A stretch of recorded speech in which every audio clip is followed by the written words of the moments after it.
Hi you guys, welcome back to my channel. This is Lannie here. If you are new, welcome, and if you are coming back, I thank you so much for stopping by. I wanted to talk to you guys about a very serious subject.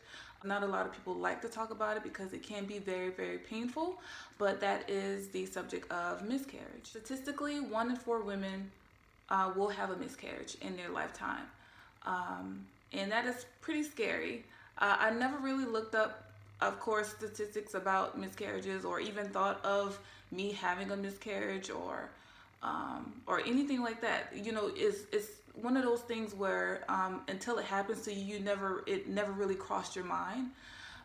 So just to dive into our story, late 2010, Dion and I had been married for 3.5 years at this point, and we discovered that we were pregnant for the first time. And it was so exciting. We had moved away to Japan in 2010, so it was just me and him essentially. So it was just like, oh, we're starting our own family. Like, this is kind of the beginning, even though we had been together for a little bit, but this is like, a new beginning for us. We went ahead and made our doctor's appointment. At this point, we were, still really new in the pregnancy. So they didn't schedule an appointment until I was approximately 8 weeks pregnant. So we get to the appointment, and they do the whole spiel of checking you and all this stuff, and then they go into doing the ultrasound. And so we're all excited, and we're looking at each other like, oh my gosh, this is it. And we get to see our baby. And so they do the ultrasound, and the ultrasound tech is looking for a heartbeat. She looks at us and she looks at the screen, and then she brings in another doctor. And at this point, we're kind of scared because she's not saying anything. And so the doctor comes in, the doctor checks, and sure enough, there wasn't a heartbeat. So he explained to us that at this point, the baby is not alive anymore, and you're having a miscarriage. We're both crying, and it was just a really sad time for us. Even going through that, we were pretty optimistic and ready to say, okay, this happened to us. We're not sure why, but let's try again. It took a whole year after the first miscarriage to get pregnant again, and so we got pregnant late in 2011. And once again, we're excited, but this time we're kind of on, a little scared because of what happened the first time. So, but we're still really excited. We do our appointment, and they do the ultrasound, and this time there is a heartbeat. And we are so excited, like, this is it this time. And we were even more excited because statistically, the miscarriage rate goes down once there's a viable heartbeat.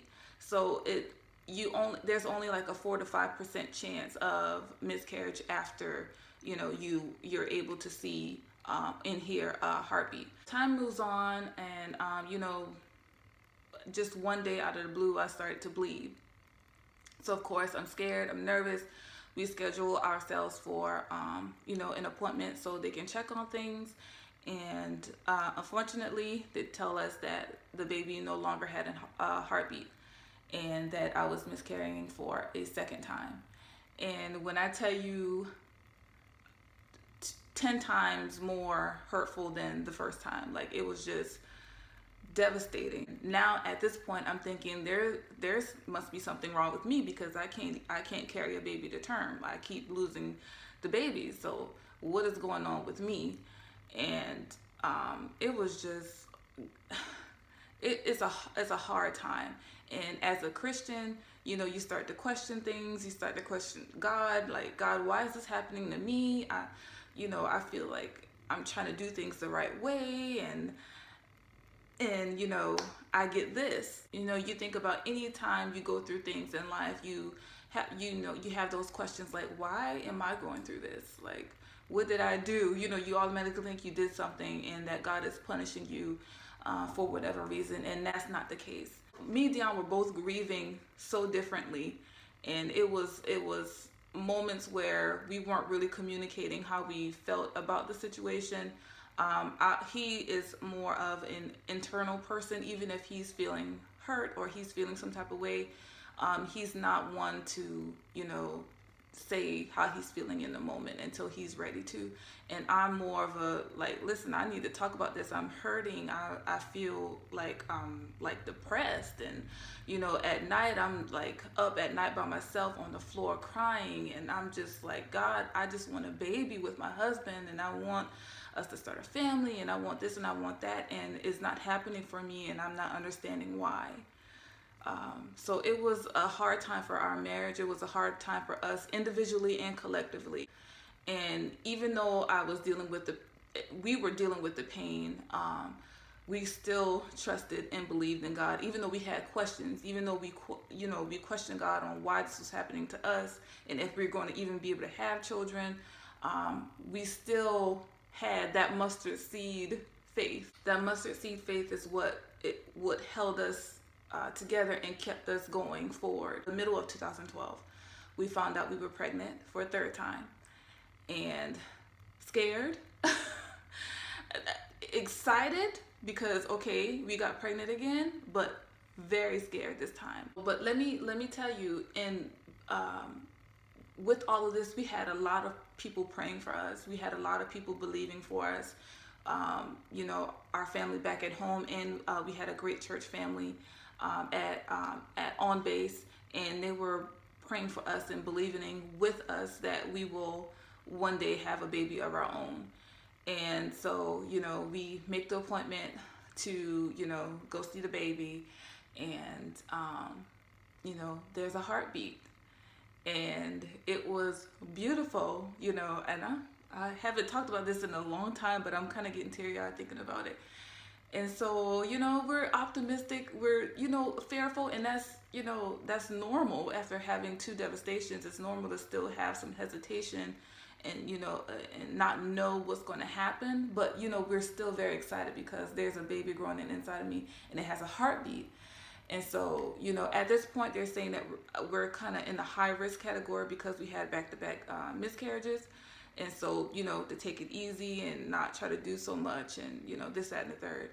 So, time is moving forward. I'm getting a little bit of weight. I'm having morning sickness. Like, all this stuff is going on, and it seems like everything is going great. And then I start to bleed again. Automatically think I'm losing the baby. Like, this can't be happening for a third time.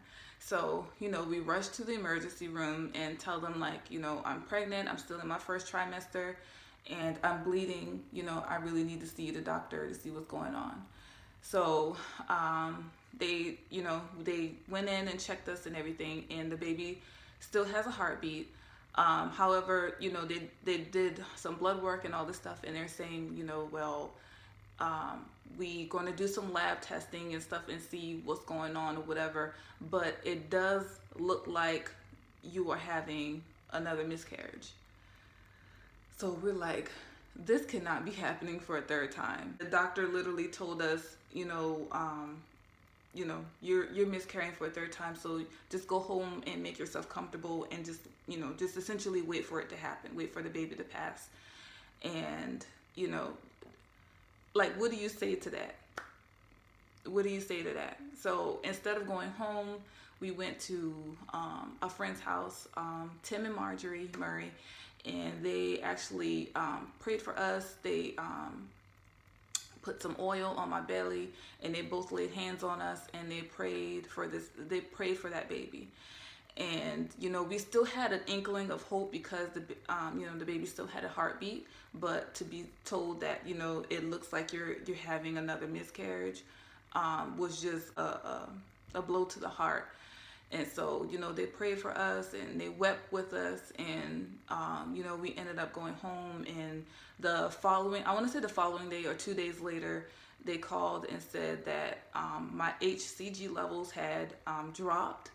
And that was, that's essentially saying like the pregnancy is, the baby is dying, like it's not gonna live. But how many of you know that God is so faithful? And God can do exceedingly and abundantly above all that we can ever ask or think. And that is what he did for this third pregnancy. They ended up calling back a couple days later after the first call and said, hey, we looked at our charts again and the numbers are actually tripled. And we're like, what? But you told us that it went down, and like, no, I think we read it wrong. It's not going down, it's actually going up, and it's like it's tripling and it's going up really fast. And we're like, God, what is going on? And so we ended up getting another appointment, and we're getting checked, and the baby still has a heartbeat. The baby is moving and wiggling, and like, we're like,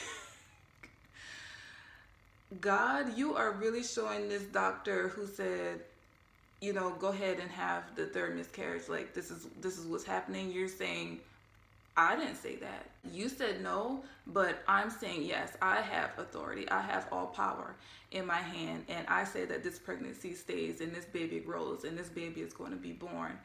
And y'all, the pregnancy flourished. I was very sick, but none of that mattered because the baby was growing. And you know, so flash forward, you know, 4 months pregnant, and they do another ultrasound, and we found out we were having a boy.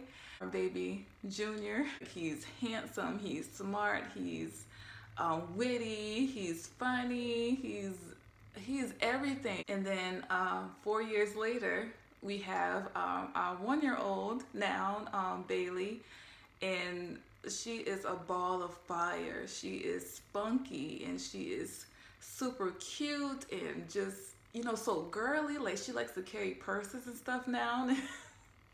She switches when she walks, and she's just so, oh, she is everything. Like I can see her doing amazing things for this world. Both of our children, I see them doing amazing things for this world, and just making it a better place because they're in it. And I just love them so much. We're so blessed and so thankful that God entrusted us to have these two beautiful beings in our lives. And we don't take that for granted. Parenting is hard. Parenting is tough. Parenting is challenging, but it's also beautiful. And we are so fortunate. So now when we look back on the pain that we went through with our 2 losses, and then we look now into what we have, we're like, you know, God, it was hard, but thank you. Thank you for this moment in time. Thank you for giving us these 2 beautiful gifts. It's a blessing.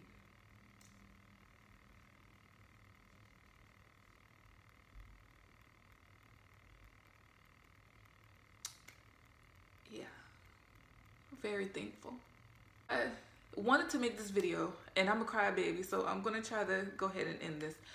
But I wanted to make this video for anybody who may have gone through the same thing that we went through. You know, you've had back-to-back miscarriages, or you're going through infertility issues and you're not able to get pregnant. God is still good. God is still faithful, and don't give up. It's so hard to hear, you know, words of encouragement when you're going through things, because you're like, nothing you can say can soften the blow that I feel right now. But please don't give up on God. Please don't give up on your dream of having children if that's what you want. God is so faithful, y'all. If he did it for Dion and I, he can certainly do it for you. He's done it for millions of others as well. And that's my baby crying right now. I just want, you know, anybody that is once again going through a situation, or know somebody that's going through this type of situation, to believe in, even in the midst of your hurt, even in the midst of your confusion. All you need is a tiny mustard seed size faith. God can bring that promise. God can bring that dream. God can bring that want, that desire to fruition. He did it for us. and he can do it for you too. I love you guys, and I thank you so much for watching. I will see y'all on the next video. Until then, God bless.